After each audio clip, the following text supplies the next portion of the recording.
রাত্রে কোন বউকে সময় দেন? মানে একদিন বড় বউয়ের, একদিন ছোট বউয়ের, যেটা আর কি নিয়ম। এটার বাইরে তো আমি যে কাউরে বেশি, যেহেতু আমার এখন দুইটা ওয়াইফ, আমার দুইজনকেই সমানভাবে দেখা লাগবে। তো ওই জায়গা থেকে আমি একদিন এর ঘরে একদিন ওর ঘরে এইভাবেই থাকা হয়, শুধু রাত্র টাইমটুকু।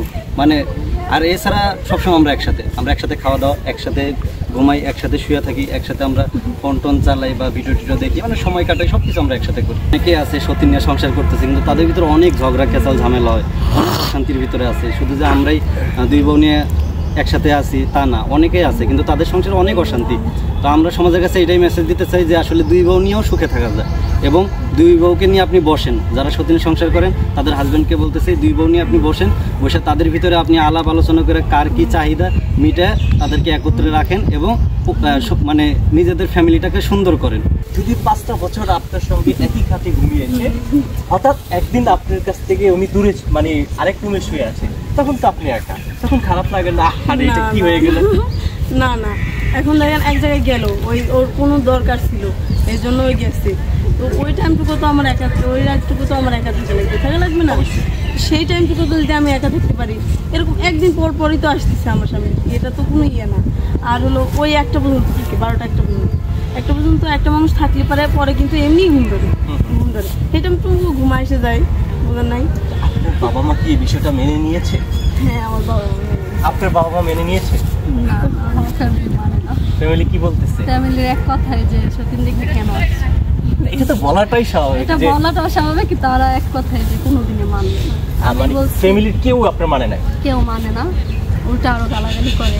আচ্ছা, কোথায় আপনার হোম ডিস্ট্রিক্ট? কোথায়? গাজীপুরে। আর আপনার? আমার পাবনা। ভাইয়ার? আমার গাইবান্ধা, কিন্তু আমি ছোট থেকে গাজীপুরে বড় হয়েছি। আমার স্মার্ট কার্ডে গাজীপুরে ঠিক না। আমি আমার হাজবেন্ড একসাথেই বড় হব। ও কিন্তু আমার ছোটবেলার খেলার সাথে একসাথে আমরা ক্লাসমেট। কিন্তু তো পারিবারিক সমস্যার কারণে আমরা ওই সময় দুজনকে পছন্দ করতাম, কিন্তু হয়েছে কি ওরে আর কি অন্য জায়গায় বিয়ে দিয়ে দিছে, যে কারণে ওর সাথে হয়তো ওইভাবে বনিবনা হয় নাই। অন্য জায়গায় বিয়ে হয়ে যাওয়ার পরে ওইখানে ওর ডিভোর্স হয়ে যায়।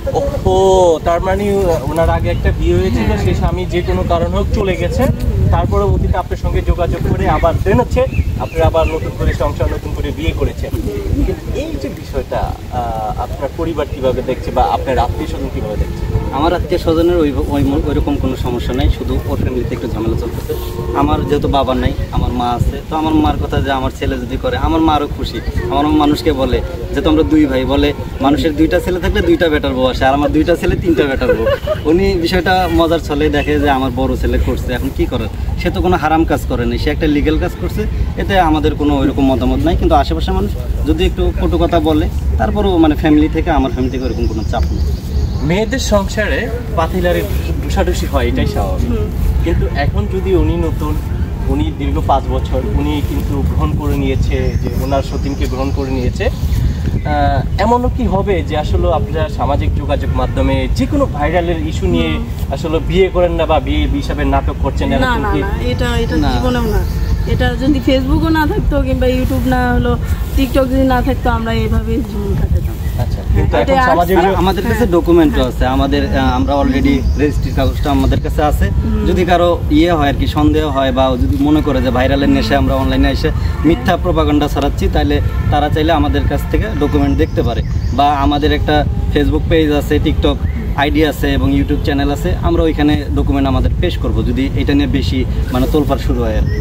ভাইয়া, আপনি পেশাগতভাবে কি করেন আমি জানি না, কিন্তু বর্তমান এই যুগে দ্রব্যমূল্যের ঊর্ধ্বগতিতে 2জন বউ লালন পালন করাটা কিন্তু আসলে খুবই চাপ। মানে বউ পালানো একটা হাতি পালা, মানে এরকম বিষয়টা। এটা আসলে মানুষের আসলে লোককথা, কিন্তু আমি এটাতে বিশ্বাস করি না। ও যেহেতু আমার ঘরে আসছে, ও আল্লাহ রিজিক দিয়ে ওরা আমার ঘরে পাঠাইছে, আমি এটা মনে করি, বিশ্বাস করি। এবং আমার ঘরে যদি এখন আমার একটা ছেলে আছে, আমার তো 2-3টা মেয়েও থাকতে পারতো, তো সেই মেয়ে 2টারে বা 3টারে মেয়েকে আমি পালতাম না? অবশ্যই পালতাম। তো যে ব্যক্তি 2-3টা মেয়ে পালতে পারে, সে কি 2টা বউ পালতে পারবে না? তার মানে আমরা এক কথায় বুঝে গিয়েছি যে এই মেয়েটার একটা বিয়ে হয়েছিল, যে কোনো কারণে স্বামীটা চলে যায়, কিন্তু ওর বিপদের পাশে আপনি দাঁড়িয়েছেন, বিয়ে করে হোক আর যেমন হোক দাঁড়িয়েছেন, এটাই বলতে? হ্যাঁ, এটাই বাস্তব।